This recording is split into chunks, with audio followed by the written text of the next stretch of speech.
The congressional hearing room was a theater of tension, its high ceilings and polished wooden surfaces amplifying every sound.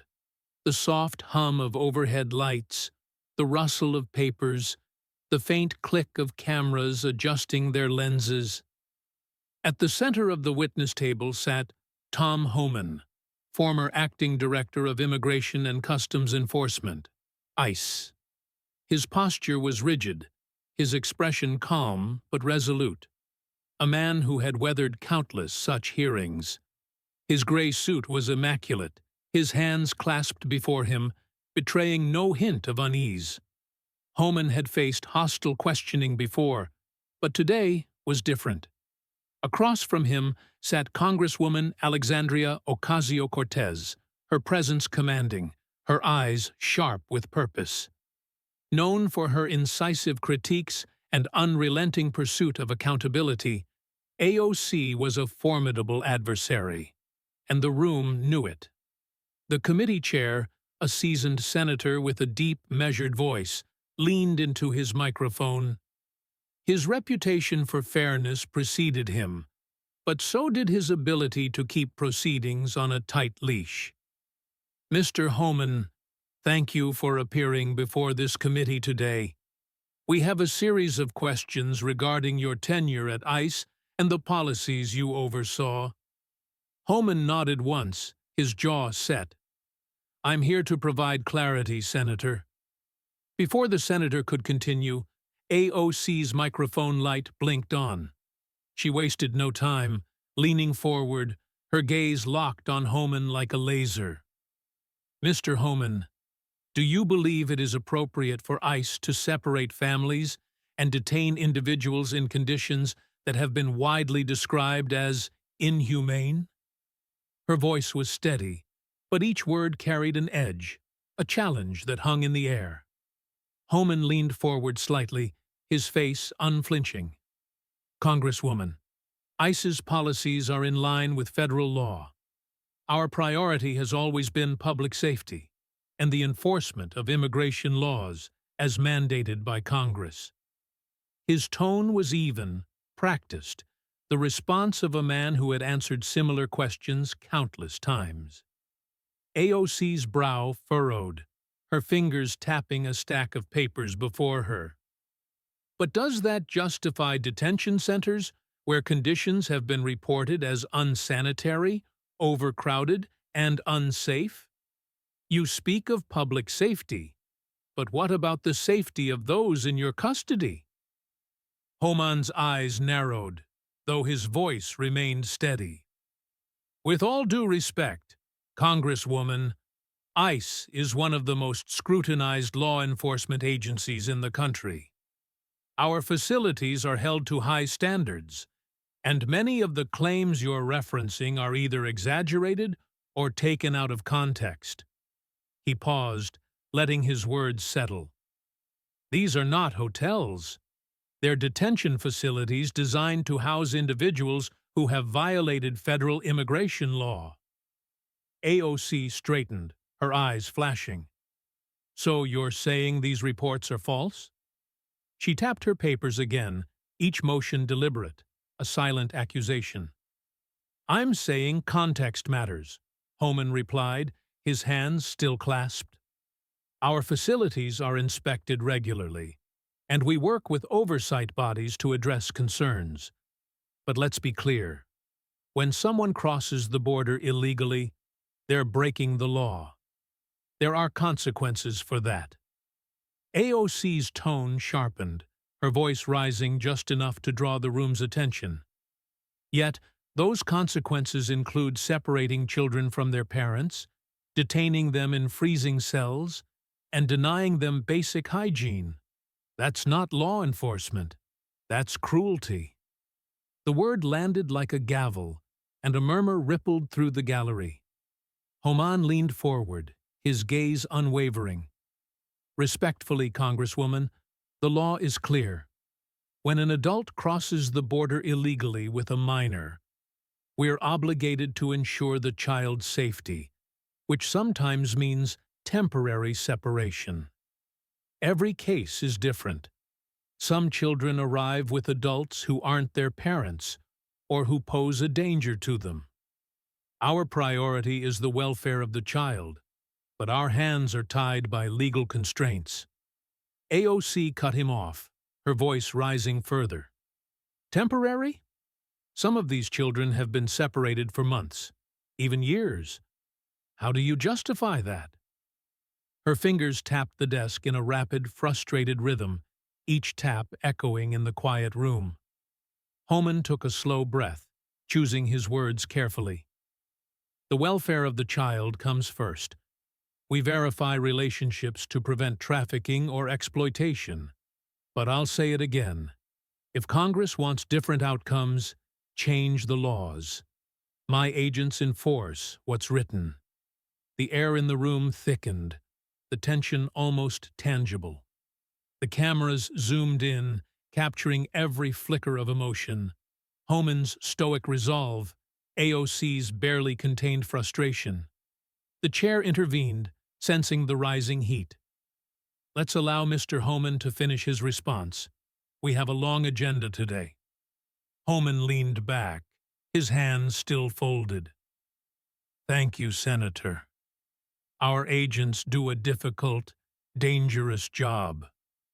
They enforce laws passed by this Congress. If those laws need to change, that's your power, not mine. AOC's eyes narrowed, her jaw set. She took a sharp breath, leaning in again. Mr. Homan, you keep talking about enforcing the law, but let's discuss the human cost. Do you believe the enforcement of a law justifies the suffering it causes? Homan's face remained impassive. Congresswoman, enforcement isn't about comfort. It's about accountability. People who break the law face consequences. That's the foundation of our system. AOC leaned back, her eyes never leaving his. But aren't those consequences sometimes excessive? Don't they punish not just the person who crossed the border, but their children, their families? Homan met her gaze without flinching. The consequences are a direct result of their actions. Crossing the border illegally is a choice, and choices have consequences. If families want to stay together, they should follow the legal process. AOC's tone sharpened further. You speak of choice, but many of these people are fleeing violence and persecution. They don't have the luxury of waiting in line. Isn't that why we have asylum laws? Homan nodded, his voice steady. And those laws provide a path. But rushing the border, evading inspection, or using children as leverage are not asylum claims. They're illegal acts. The room grew heavier, the cameras tightening their focus. AOC's fingers tapped faster, each tap a silent accusation. So you're saying desperation justifies incarceration? She fired back. Homan's jaw tightened.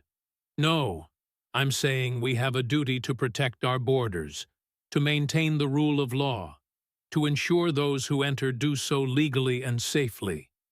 We can't ignore our laws because the circumstances are difficult. AOC leaned in, her voice low but cutting. But isn't the law supposed to be just, Mr. Homan? Isn't that the point? Or have we become a nation that values order over humanity? Homan's eyes narrowed, his tone firm. Justice and order are not mutually exclusive, Congresswoman. They're the pillars of a functioning society. The room fell silent, the tension settling like a dense fog. AOC leaned back slightly, her eyes locked on Homan, her fingers still tapping in a steady rhythm. She knew this was a critical moment. Mr. Homan, you talk about law and order, but let's be clear. We've seen the images. Children in cages, crying toddlers behind chain-link fences, families huddled in freezing cells. This isn't just enforcement. This is about humanity. Homan's face tightened, but he didn't flinch. Congresswoman, Those images are often taken out of context. Many date back to previous administrations. This isn't about cruelty. It's about enforcing the laws you and your colleagues passed. AOC's jaw clenched. Are you really going to blame this on previous administrations? You were in charge. You set the tone, made the calls. You can't dodge responsibility. Homan leaned in, his tone colder. I'm not dodging anything. I'm saying enforcing the law isn't cruelty. It's duty. My agents follow guidelines set by Congress. If those guidelines need to change, that's your responsibility, not mine. AOC's voice dropped to a near whisper, the kind that cuts deeper than a shout. Do you hear yourself, Mr. Homan? You're talking about these people like they're numbers, like they're statistics on a spreadsheet. These are human beings. They deserve dignity. Homan's eyes narrowed, his hands tightening on the table. Dignity, Congresswoman, is not crossing a sovereign border illegally. It's not endangering a child by dragging them across a desert. My job is to enforce the law, to protect this country. If you want to talk about dignity, talk to the families who've lost loved ones to criminal aliens, to parents whose children were killed by those who entered illegally. A murmur rippled through the gallery, the room leaning in as the exchange grew personal. AOC's expression hardened.